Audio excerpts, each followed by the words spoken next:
Et bonjour à toutes et à tous, j'espère que vous allez très bien. Je suis très content de vous retrouver pour ce nouveau webinaire après presque un mois sans webinaire de notre part. Et on se retrouve aujourd'hui pour un nouveau webinaire donc sur les 7 étapes pour se mettre en conformité face au RGPD. Et pour ce webinaire, je ne serai pas tout seul comme d'habitude. Aujourd'hui, je suis accompagné de Amira. Bonjour Amira. Alors bonjour Thibaut. Voilà, bonjour à tous. Parfait. Et également de Thomas, donc Amira Bounedjoun et Thomas Noël qui sont avocats dans le cabinet Simon Associés. Et bonjour Thomas. Bonjour à tous. Bonjour. Donc comme je vous le disais, aujourd'hui nous allons voir les différentes étapes pour se mettre en conformité face au RGPD à l'aide de nos deux experts avocats. Et n'hésitez pas surtout à poser toutes vos questions dans le chat, on se fera un plaisir d'y répondre à la fin de cette session. Alors en propos préliminaire, parce qu'on va justement évoquer comment se mettre en conformité face au RGPD, on va voir qu'est-ce qui se passe, que se passe-t-il justement quand on n'est pas en conformité face au RGPD. Eh bien tout d'abord forcément on va être sanctionné. Donc le RGPD, vous n'êtes pas sans le savoir ça va bientôt faire 3 ans en mai qui sera entré en application. Donc maintenant presque 5 ans vous auriez dû vous mettre en conformité face au RGPD. Et la CNIL, durant les 2 dernières années, a plutôt pratiqué un accompagnement des structures qu'une réelle sanction des différentes organisations.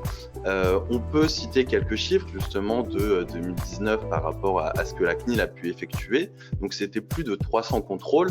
Vous avez les chiffres ici avec quasiment 170 contrôles sur place, des contrôles en ligne, etc.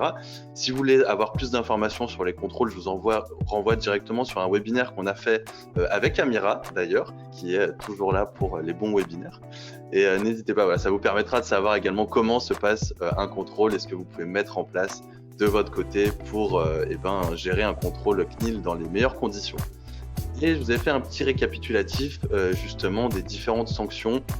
Donc en 2019, on voit qu'on a eu 8 sanctions et en 2020, on a eu quasiment 2 fois plus, on en a eu 15, notamment sur le deuxième semestre. Alors ça peut s'expliquer par plusieurs choses, et notamment la période sanitaire, les contrôles sur place étaient beaucoup plus compliqués, puis la CNIL, forcément au vu du travail potentiellement partiel, etc., avait un peu levé le pied, mais là elle a recommencé. Puis il y a eu aussi le changement de présidente de la CNIL qui a instauré un nouveau souffle et qui justement voulait plus contrôler et plus sanctionner. Et sur le seul mois de janvier 2021, on est déjà à 3 sanctions. Donc on voit que petit à petit, d'année en année, les sanctions se multiplient. Et il y a donc 2 types de sanctions. La principale, forcément, c'est la sanction financière, dont on a tous entendu parler. À titre d'exemple, on peut retenir par exemple Google qui avait été sanctionné assez rapidement après l'application du RGPD à plus de 50 millions d'euros d'amende.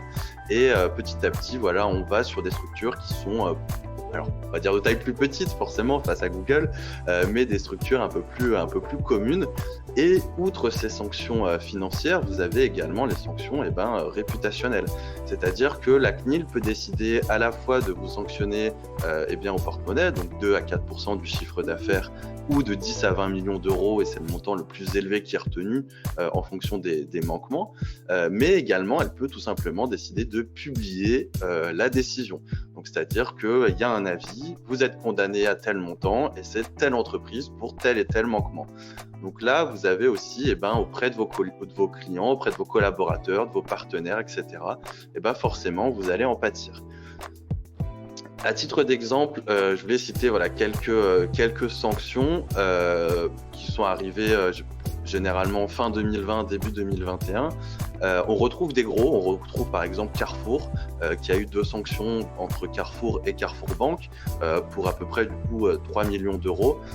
On a eu aussi, donc là forcément les Carrefour ont été cités, donc on a l'impact réputationnel dont je vous parlais. On a des manquements par rapport à des médecins qui ont été sanctionnés. Là en revanche on sait que c'est des médecins, mais on ne sait pas exactement leur nom. Mais voilà, pour nos amis médecins, on sait que des contrôles sont possibles pour eux.